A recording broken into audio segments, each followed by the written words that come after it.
So far, we only worked with the dummy data, but now that we have set up our database, we need to also set up real repositories. The ones that will actually work with Entity Framework Core and not with hard-coded data. So let's modify our repositories. So let's go to our Candy repository. And here you can see that I basically just hard-coded 3 types of candy. So I'm going to delete everything from inside this method. I also don't need this category repository from iCategory repository because we are going to be using app.db context instead.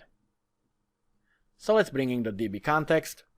So it's going to be private and it can be read only since we are not going to be setting it but only reading from it. And it's going to be app.db context type that I'll call underscore app.db context. And in order for us to be able to use it, as you may imagine, we need to inject it into the constructor. So let's create one. And we will pass in the app.db context. I'll just call it app.db context. And our variable app.db context with the underscore will equal the one that we are injecting into the constructor. Now let's also modify the methods here. So to return all candy, we want to return IEnumerable of candy. So that stays the same. But we don't want just to return a list like this. Instead, we want to go to our app.db context and go to our DB set for candy. Remember, in the app.db context, we have DB set for candy as well as for the categories, which I misspelled, so I'm actually going to fix it right now. So here, since it's not a property, just a method, inside I will go to our get and I will return the DB set for all the candy. So I'll go to my app.db context dot, and here you can see I will have the candies and categories DB sets.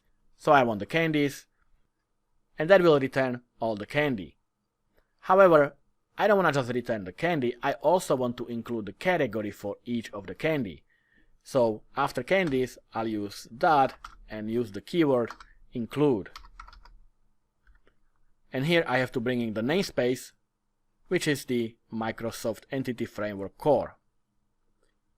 So now I can use the include by specifying a lambda for the category, so it's gonna be c.category.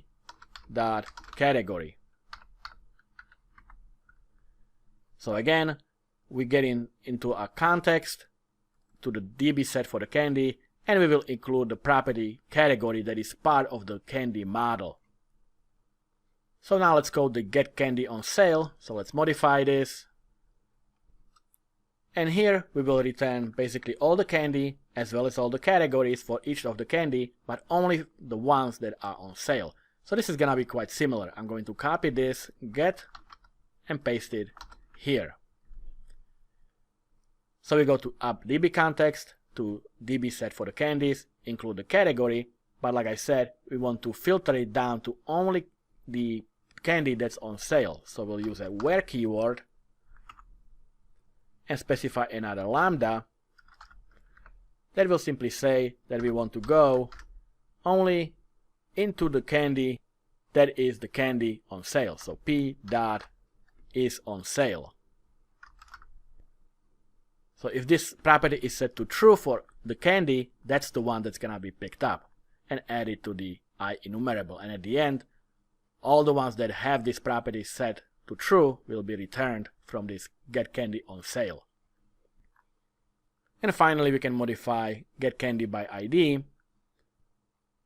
So instead of get all candy method, we will of course go to our app.db context, and from there we will go to our candies dataset and pick up the first one that matches this ID that is passed into this method.